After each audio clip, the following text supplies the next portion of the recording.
नमस्कार। मैं वसंत रावल। आज मैं आपको बताने आया हूं परीग योग के बारे में।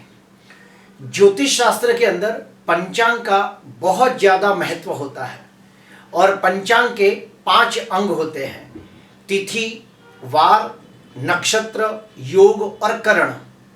हमारी जो सीरीज चल रही है ये योगों की सीरीज चल रही है और योगों का सबसे ज़्यादा उपयोग मुहूर्त शास्त्र के अंदर किया जाता है। मुहूर्त शास्त्र के भी 5 बड़े बड़े ग्रंथ हैं जिसके नाम है मुहूर्त मार्तंड, मुहूर्त गणेश, मुहूर्त चिंतामणि, मुहूर्त पारिजात, मुहूर्त धर्म सिंधु और एक है निर्णय सिंधु। इन सभी ग्रंथों के अंदर योगों के बारे में बहुत गहन जानकारी दी गई है, बहुत विस्तृत जानकारी दी गई है। वही मैं आपको बताने आया हूं। अभी हम लोग चर्चा करने जा रहे हैं परीग योग के बारे में, लेकिन उसके पहले योगों के बारे में कुछ खास बात आपको बताना आवश्यक समझता हूं। आइए जानते हैं।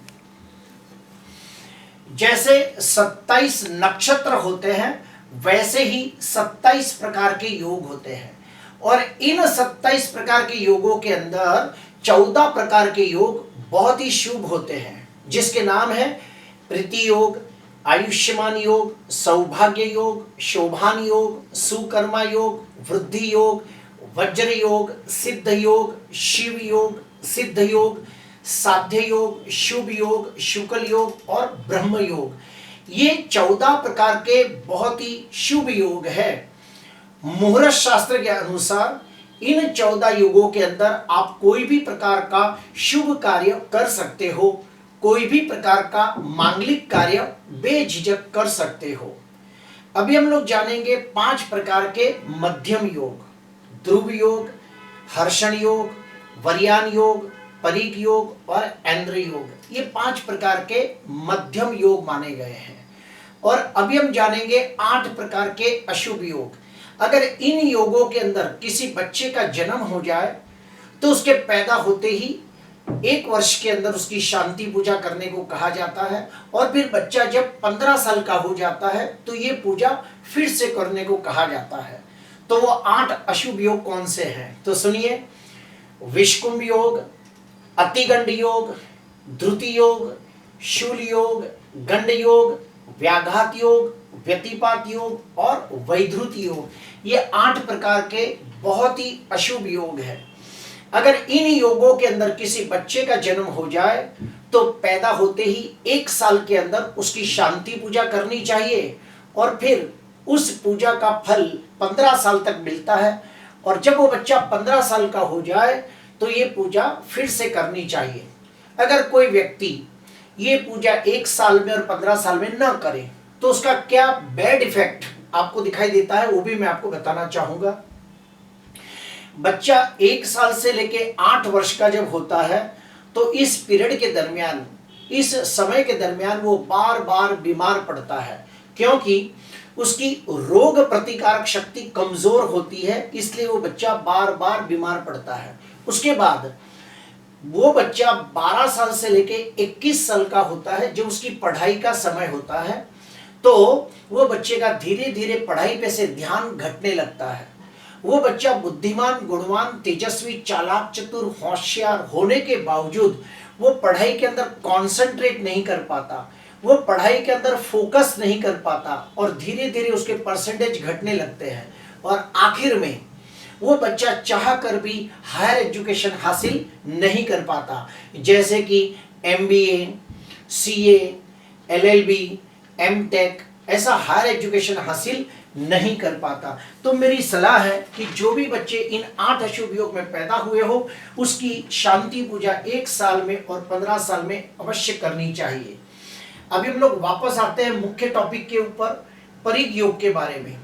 तो सबसे पहले मैं आपको बता दूं, मुहूर्त धर्म सिंधु ग्रंथ के अंदर कहा है कि जो भी बच्चा परीग योग के अंदर पैदा होता है ऐसे बच्चे बड़े बुद्धिमान, गुणवान, संस्कारी, विनम्र, विनयी, विवेकी, ईमानदार, वफादार, नीतिवान होते हैं। क्योंकि जो परीग योग है उसके जो भगवान हैं वो विश्वकर्मा है। और जो परिग योग का जो स्वामी ग्रह है वो शनि ग्रह है। फिर से कहूंगा कि जो परिग योग है उसके भगवान है विश्वकर्मा और ग्रहों के अंदर है शनि ग्रह देवता। तो इन दोनों का इस योग के ऊपर बहुत ज्यादा प्रभाव होता है।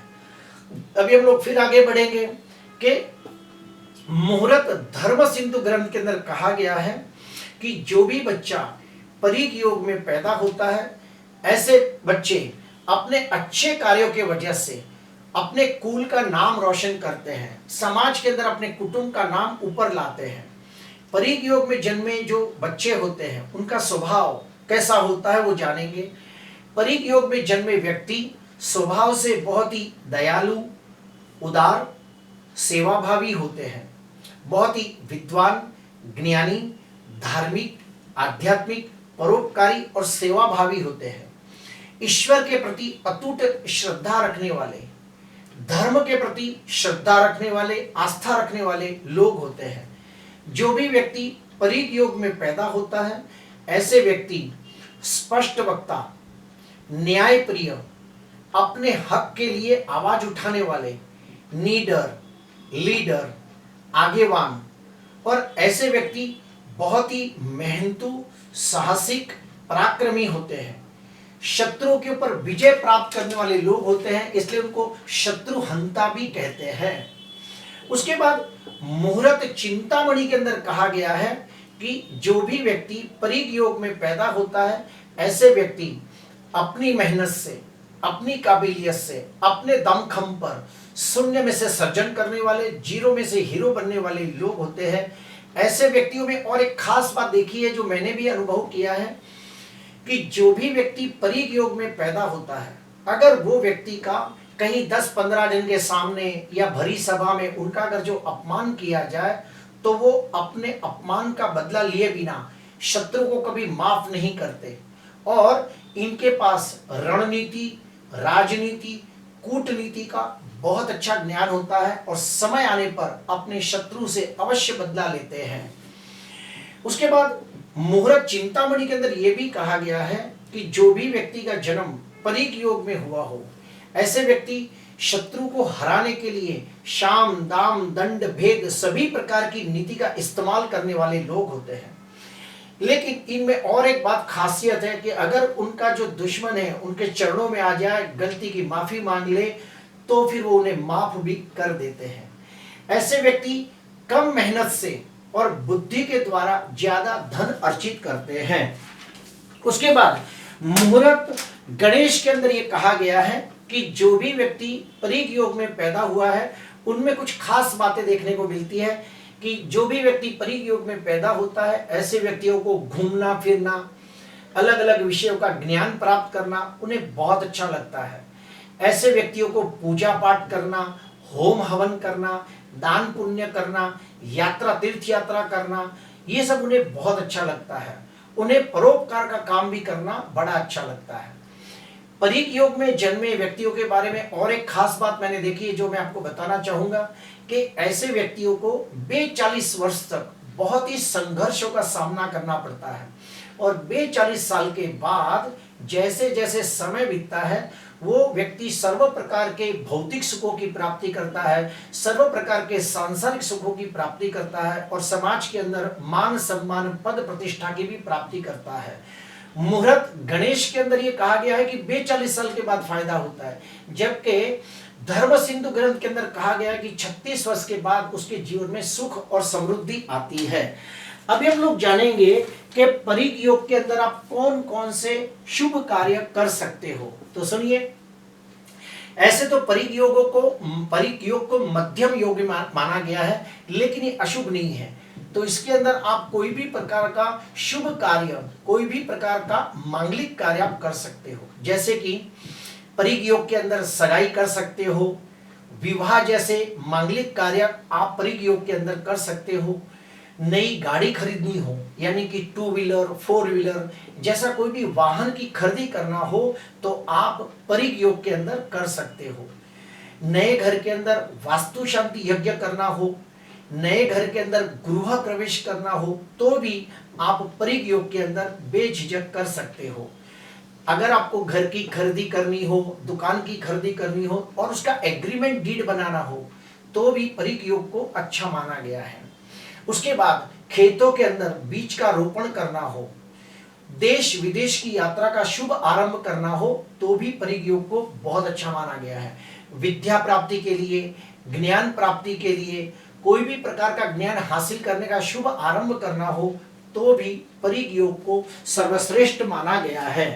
प्रिय दर्शकों, जो परिक योग है उसके जो भगवान है वो विश्वकर्मा है और ग्रहों के अंदर शनि है। तो मैंने ये देखा है कि परिक योग वाले व्यक्तियों को जीवन के अंदर बहुत संघर्ष करने के बाद उनको धन की प्राप्ति होती है और 42 साल के बाद वो धनवान, यशवान, कीर्तिवान होते हैं।